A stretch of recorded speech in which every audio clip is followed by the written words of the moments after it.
छत्रशाल महाबली कयो बड़े बड़े। आज का हमारा अध्याय महाराज छत्रशाल के दरबार में जिन 82 कवि थे, महान प्रतिभाशाली, ऐतिहासिक, साहित्य रस से भरपूर एवं उस समय मध्यकालीन 17वीं सदी के महान वीर, जिनमें प्रमुख महाराजा छत्रसाल, जिन्हें हम युग प्रवर्तक, परम धाम की एक सबसे सर्वश्रेष्ठ ब्रह्मसृष्टि, जिनका नाम शाकुंतल कहा गया।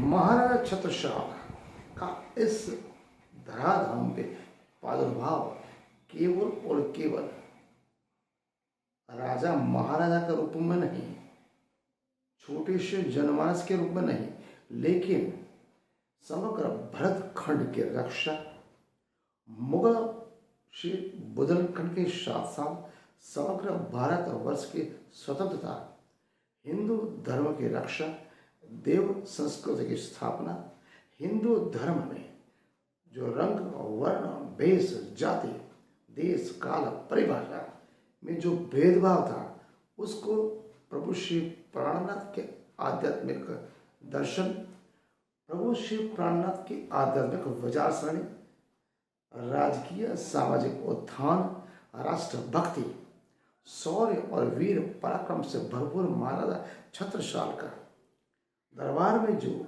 श्रेष्ठ कवि थे, उनमें श्रेष्ठ कवि थे दान कवि। कहा जाता है महान कवि श्री दान छत्रसाल महाराज के समकालीन कवि थे, जिन्होंने महाराज छत्रसाल का जब तीसरी बार बंकस के साथ युद्ध हुआ, उस युद्ध में बुंदेली वीरों ने जिस वीरता और शौर्यता से मातृभूमि की रक्षा के लिए बंकस को केवल नेस्तनाबूद ही नहीं, अपितु जीवन में कभी भी बुंदेली सेना और महाराजा छत्रसाल के सामने आंख ऊंचा न उठाए, ऐसे उसको परास्त किया। बुंदेली सेना एवं बुंदेली वीरों की शौर्य गाथा इस ग्रंथ में, लघु ग्रंथ जिसका नाम है छत्र साल जुदे कटक ग्रंथ, जिनमें महाराजा छत्रसाल एवं बुंदेली सेना के शौर्य की गाथा का एक प्रतीक है। कुछ इतिहासकार इसे छत्र प्रकाश ग्रंथ का एक दूसरा भाग मानते हैं।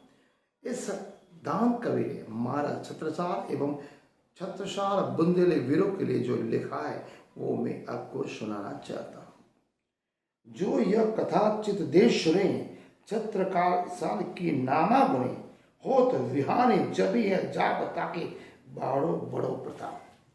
दान कवि ने इस प्रबंध काव्य में महाराजा छत्रसाल के साथ साथ तत्कालीन जितने भी राजनीतिक परिस्थितियां थी, राजा महाराजाओं की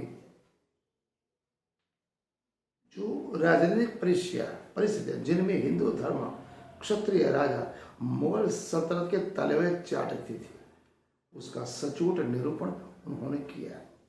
लाल कवि लिखते हैं, लेके वरदान छत्रसाल महिषो करी दगाबाजी मोहम्मद खां गुरसा, और से को राजा और दतिया को राव संकरे प्रतिभाव हेतु राखसु।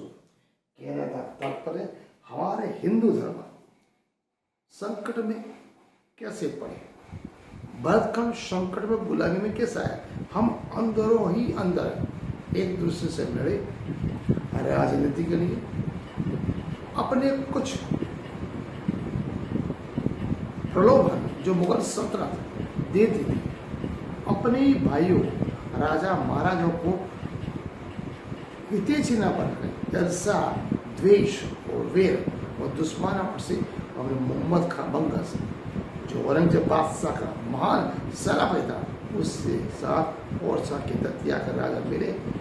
समझ सकते हो, हमारे ही राजा, हमारे ही महाराज छत्रसाल की आदत के साथ थे। बंकस के इस युद्ध के बीच में जब मोहम्मद का बंगस, जब छत्रसाल महाराज से वो हार रहा था, उस समय उसने दिल्ली के बादशाह से सेना की कुछ सहायता मांगी, तो सामने से दिल्ली के नरेश ने जो प्रत्युत्तर उसमें भेजा उसके मोहम्मद शाह बंगस के होश उड़ गए। दिल्ली नरेश ने क्या लिखा? 500 को लिखी नवाब मेरो सबे गढ़ो असबाब, जुजी गए संगी उमरा क्यों करे टिके हमारे बाप, फेरी जवाब लिखे सुल्तान मारे से हो ममत्कार, आपत बने हजूर आओ नातर बसर करो मरी जाओ, बुंदेला बिसर के जाते कोले आवे तेरी बात। बुंदेलो महाराज छत्रसाल एवं बुंदेल वीर प्रभु श्री प्राणनाथ के आशीर्वाद से, प्रभु श्री प्राणनाथ के दी हुई हिम्मत, धीरज, श्रद्धा, आत्मसमर्पण, गंभीरता और निडरता, राष्ट्रभक्ति, देशभक्ति की एक प्रज्वलित ज्योत, स्वतंत्रता की प्रज्वलित अग्नि जैसी ज्वाला, हिंदू धर्म की रक्षा, देव संस्कृति की स्थापना और अपने मान सम्मान के लिए बुंदेलवीर ऐसे लड़ते थे जैसे गाजर मूली की तरह मोहम्मद शाह बंगस कट गया। दिल्ली नरेश ने बोला आप छत्रसाल विसरा एक शेष नाग है, उसके फंदे में आप पड़े हो, आपका मरना तय। प्रसिद्ध दान कवि ने महाराज छत्रसाल के लिए कुछ और लिखा है। युद्ध में परास्त बंगस ने जब महाराज छत्रसाल से भेंट की, इस संदर्भ में कटक बंद ने उल्लेख मिलता है। ये इतिहास का स्वर्णिम इतिहास है, स्वर्णिम भाषा, स्वर्णिम वाक्य। मोहम्मद शाह बंगस ने तीसरी बार हारने के बाद महाराज छत्रसाल से भेंट की। सब उसने क्या कहा? दिनहीन पाए पखे छोर करे हथियार, मोहम्मद का मांगी विदा पुतले पे पर, बोले मुझे जिंदा जाएगा। चौथ देके वापस गए। आया मनु आए सनमुख पुरवाए तिन्हें, आगे दे ल्याए मिले उकलाए उर्सो। 52,000 उमराई में मोहम्मद का कोई 52,000 सेना गाजर मूली की तरह कट गई। मोहम्मद का बंगस परास्त हो गया। जेत वाले जेव पाई बोई फरर में, दो के और गणित के लखों अग्नि, लाखों सैनिक मर गए। बित गई बरसे जगतराज पुरुषों, जानी सब जग में पानी वयो बंगस। यारो निर्वार हम हारे जैसे बोले। मोहम्मद का बंगस स्वयं सुधा, मैं हार चुका हूँ, मेरी सेना नस नाबूद हो चुकी, हमें चौथ देके छोड़ो। ये इतिहास में स्वर्णिम अक्षरों से लिखा गया प्रसिद्ध दान कविता महाराज छत्रसाल का तीसरी बार बंगस को कैसे हरा उसका प्रसिद्ध वर्णन। दक्षिणों दलो विदा होके गयो अपने देश, ले वो जस के तिर को या कुछ छत्रसाल।